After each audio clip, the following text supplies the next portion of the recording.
what age was Easton when you had any idea that he had this potential? Do you remember? He's always been a pretty good athlete, you know, probably when he was 7 or 8 years old.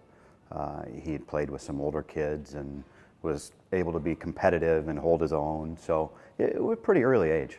When you talk to parents, a lot of times they'll say, well, you know, maybe someday he'll get a scholarship for sports or something. When did you guys start talking to him about that and kind of planning for that future? It probably wasn't until maybe he was a sophomore in high school, really.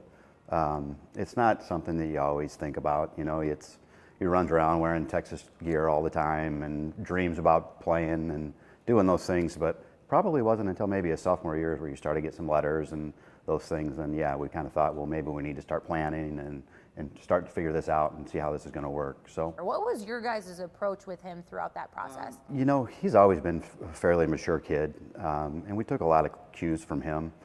We had a lot of conversations, but kind of let him drive that process and kind of just guided him along the way. But again, just took a lot of cues from him. When you look at families, a lot of times, you know, they learn the hard way with their oldest one and some of these processes. Was there anybody you guys leaned on, though?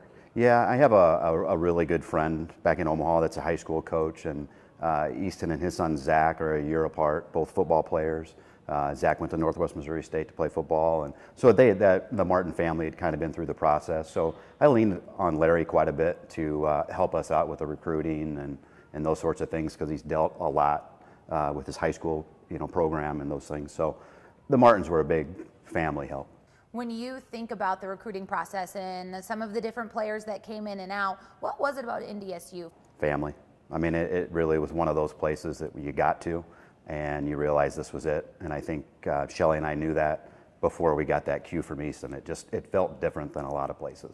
What would be the advice you would give now? Trust your kids. I mean, your kids tell you everything, you know, just kind of listen, kind of stay out of the way, but listen, be a good listener as parents.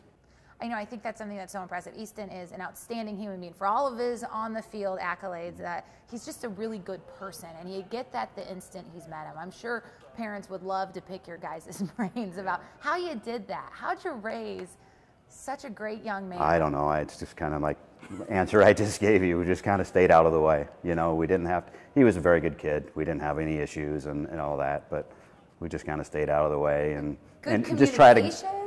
Yeah, I mean, we did. We talk a lot, and again, we just kind of guided him along his way and helped where we could, and advice and those types of things. But just stayed out of the way. So tell me about when he said, because you said it was all his decision. So when he said, "Mom and Dad, I want to be a Bison," do you remember that day, that night, what that moment was like? I do. To take you back a little bit, he got to a point where he was getting ready to make a decision, and I said, I need you to do me one favor.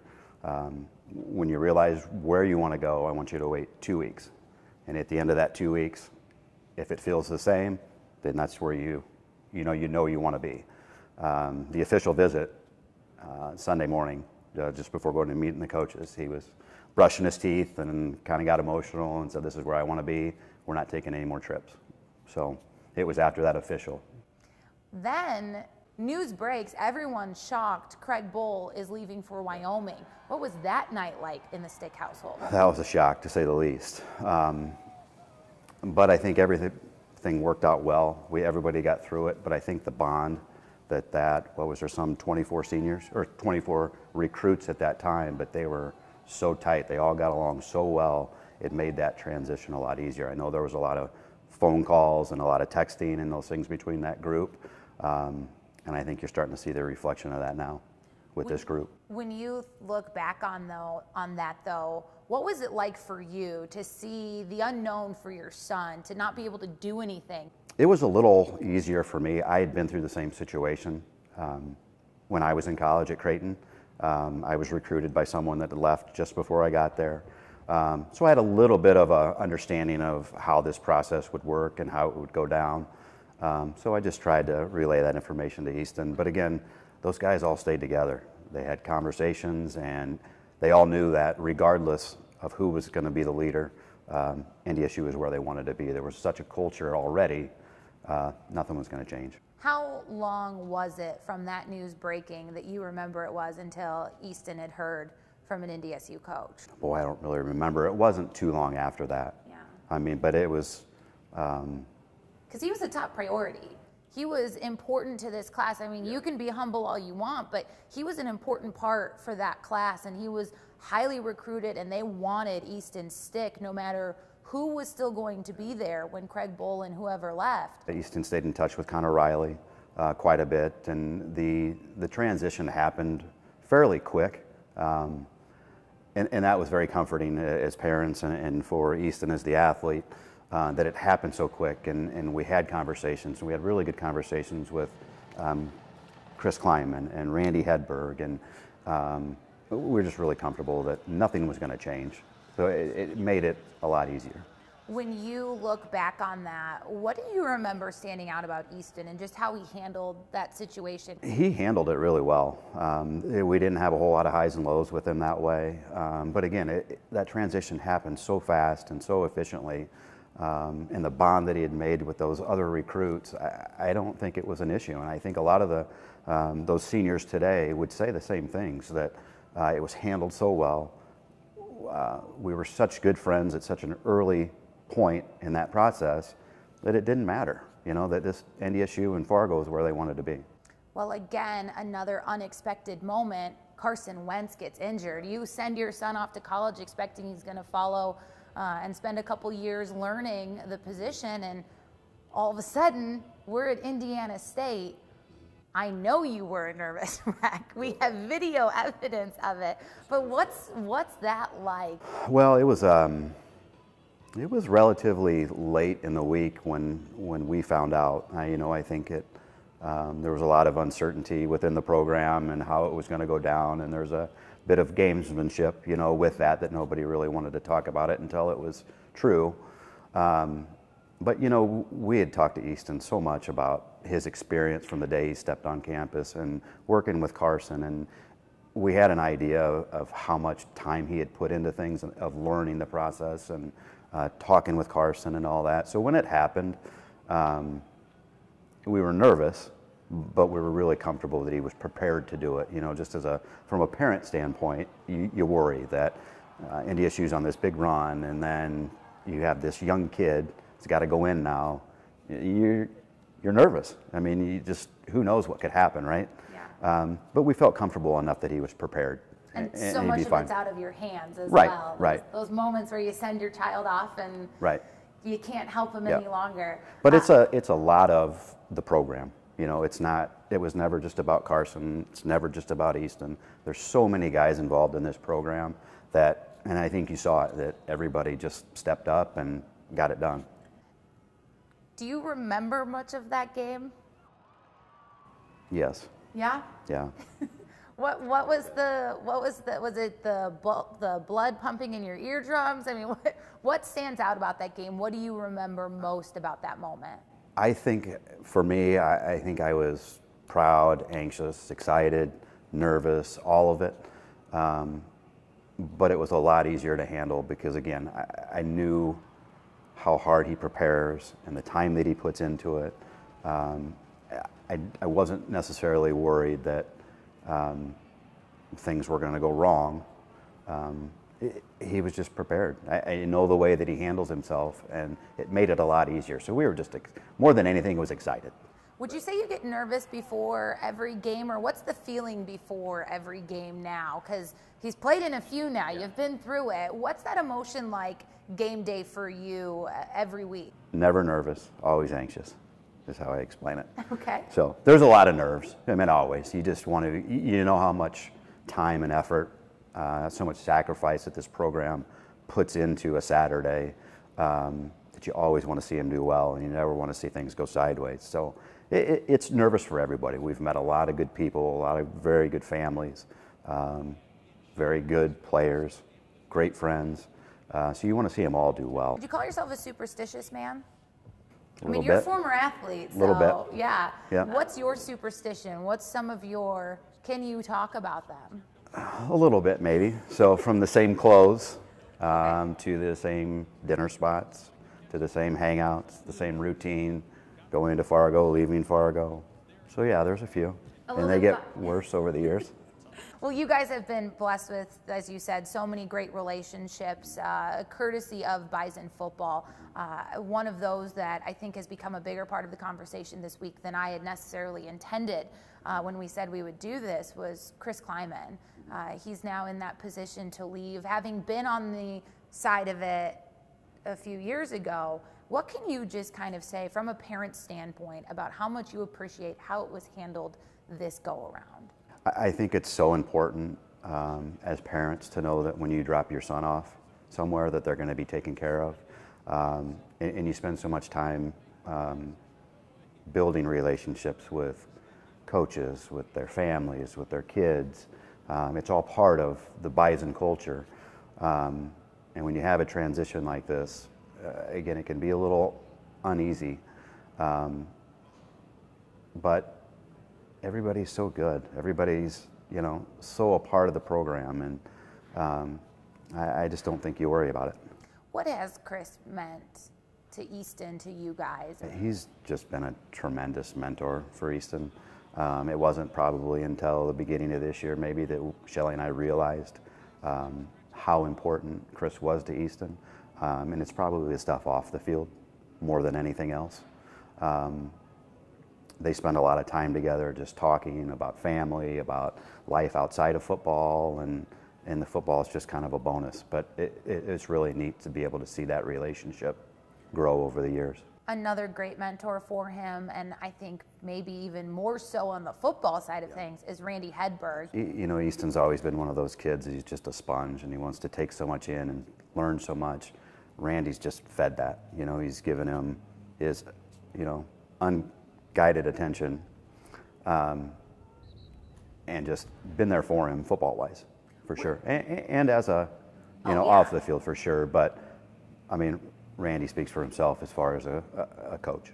When you look at the football IQ, I mean, I'm sure you have always talked football with Easton, but as he's continued to come home year after year from sitting in that room with Randy, what's it like just to see how much that football IQ has grown and those conversations have developed? Do you watch football entirely differently now than you did 4 years ago? Absolutely. We don't have those types of discussions anymore because it's just above my pay grade that way.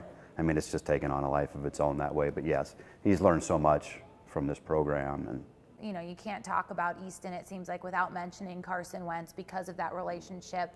And there's plenty you can say about the football IQ and the lessons he's learned and those sort of things. But more than anything, because Easton's about to embark on another journey here after Saturday, how valuable has that relationship been just as a blueprint? It's been tremendous. One that probably I don't know enough about. But Carson's been nothing but the best to Easton from the day that he walked onto campus till today. They talk all the time. But what a great role model for your son to take after in Carson. But he showed him the ropes, taught him how to study, taught him how to play, taught him everything. They were roommates on the road early on. Just taught him everything that he needed to know.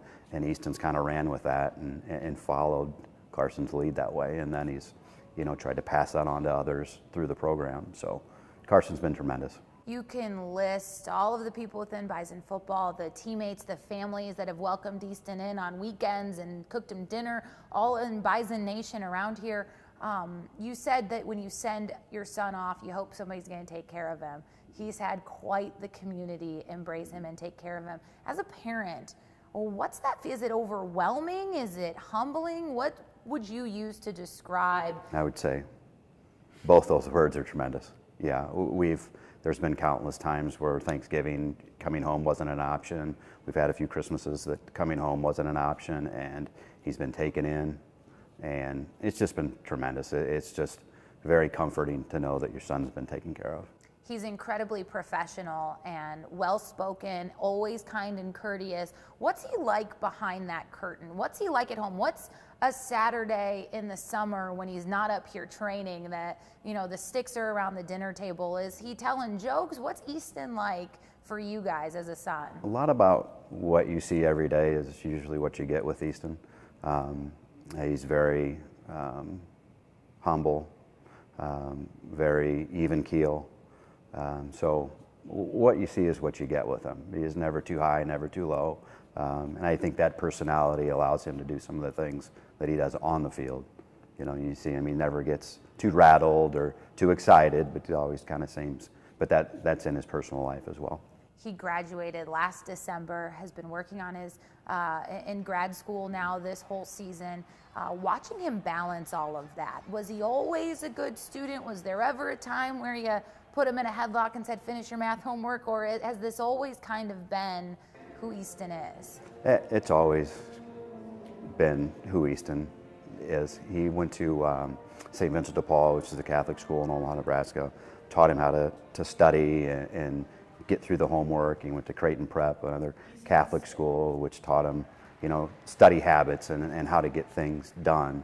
And then the extracurriculars will take care of themselves. But he's always been easy that way. He's just kind of gone about his business and gotten it done, and then you move forward. Is that where the service aspect came in? Yeah, his high school, Creighton Prep High School, is very, very well known for their community service, and so a lot of it started there. He was participated in a lot of things within the Omaha community in high school. So, and that's just obviously translated into Fargo. You ask kids, you know, what those moments mean for them, and I know it's an important part of NDSU's culture, but from the personal side, can you tell us what that really means, how much he gets out of those moments, and you've heard from him when he comes home about those moments? Yeah, it's made a pretty big impact in his life. I mean, everybody knows the culture and the family atmosphere within Fargo.